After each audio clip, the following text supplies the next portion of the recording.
So travels వాళ్ళ charges call వచ్చింది. Charges number ఉంది కదా. సో దాంట్లో ఏంటంటే 5 years బ్యాంక్ అకౌంట్కి చేసుకోవాలి. రిమైనింగ్ 1 year అనేది ఏంటంటే డిఐసీలో పోతుంది. ఈ 3 అయిపోయిన తర్వాత మీ దగ్గర డాక్యుమెంట్ ఆధారు, గ్యాస్ సర్టిఫికేట్, ఉద్యమ రిజిస్ట్రేషన్, జిఎస్టీ, తర్వాత డిక్లరేషన్ ఉంటుంది. అంటే ఏంటంటే 100 రూపీస్ స్టాంప్ పేపర్ మీద నేను Manikanta travels property of Ramesh అది తీసుకొని అక్కడ ఏంటంటే నేను సోన్స్ అడ్రస్లో ఉన్నాను, నేను ఎప్పుడు కూడా ప్రీవియస్ గవర్నమెంట్ సబ్సిడీ నేను పొందలేదు అని తీసుకొని సంతకం పెట్టేసి అది నోటరీ చేయించాను. సపోజ్ ఒకవేళ మీ ఆవిడ పేరు మీరు తీసుకోవాలి, మీరు డ్రైవర్గా ఉండాలనుకున్నారు అనుకోండి, అప్పుడు ఎవిడెంట్ ఇస్తాను. ఎవిడెంట్ సార్ నేను సోన్స్ అడ్రస్లో ఉంటున్నాను, నేను డ్రైవింగ్ రాదు కాబట్టి నేను ఒక డ్రైవర్ హాక్ చేసుకున్నాను, సో ఆ డ్రైవర్ ఆయన బ్యాడ్జీ నెంబర్ డ్రైవింగ్ లైసెన్స్ అని ఇస్తాము. అది ఇచ్చిన తర్వాత అప్పుడు మనకి ఏంటంటే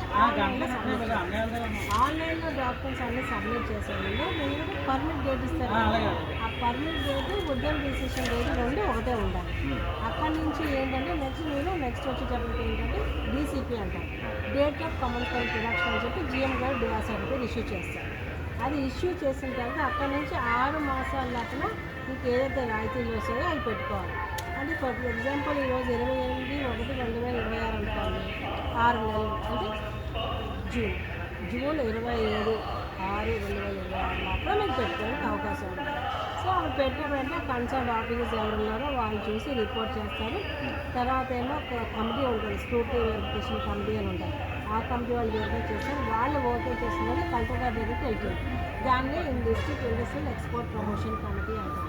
అక్కడ ఓకే ఏంటంటే మీకు శాంక్షన్ వస్తుంది. ఏమని మణికంఠ ట్రావెల్స్కి వాళ్ళ ప్రాజెక్ట్ కాస్ట్ ఉంటుంది, 40% ప్రకారం వాళ్ళకి అమౌంట్ శాంక్షన్ చేసామని ఒక లెటర్ జనరేట్ అయింది శాంక్షన్. అది వచ్చిన తర్వాత మనం సబ్సిడీకి అనేది క్లెయిమ్ పెట్టుకుంటే హెడ్ ఆఫీస్కి వెళ్తుంది. సో వాళ్ళు ఏంటంటే మీకు వెరిఫికేషన్ అవి ఏం చేయరు. అక్కడ మనకి గవర్నమెంట్ దగ్గర ఫండ్ అవైలబుల్ ఉంటే మీకు సబ్సిడీ అనేది రిలీజ్ అది అవకాశం. సబ్సిడీతో సంబంధం లేకుండా వెహికల్ ముందే ఇచ్చేస్తారా? వెహికల్ ముందే వచ్చేస్తారు. సబ్సిడీ రాడానికి టైం పడదు, పర్వాలేదు, ఇబ్బంది లేదు. అది నెక్స్ట్ ఇంకోటి ఏంటంటే మీరు ఓన్గా క్యాబ్ తిరగాలంటే డబ్బులు పడుతుంది. అదే మీరు ఏదైనా కంపెనీ హైరింగ్, ఇప్పుడు ఎస్ఎంఎస్ కానీ, మైలాన్ కానీ, బ్యాంక్ కానీ, హెచ్బిఎల్ కానీ, షార్దావాడి కానీ ఎవరికైనా కంపెనీ హైరింగ్ పెట్టుకున్నారంటే వాడు మంత్లీకి మీకు ఇచ్చేసాడు. సో మీరు ఈఎంఐ కట్టేసుకోవాలి. మీరే తీసుకొని మీరే కట్టుకోవాలంటే సపోజ్ సబ్సిడీ రావడం లేట్ అయ్యింది అనుకో చెప్తున్నాను, అప్పటి వరకు ఈఎంఐ ఎవరు కట్టుకోవాలి? మీరే కట్టుకోవాలి. సో మనకేంటి ఎలా ఉంటుంది, సబ్సిడీ వస్తే కొంచెం మనకి ఈఎంఐ తగ్గుతాయి కదా అని మనం ఆలోచిస్తాం, అంతే కదా. అందుకని మీరు క్యాబ్ మీరు ఓన్లీ ట్రావెల్ బోర్డు పెట్టుకున్నా తిరగచ్చు.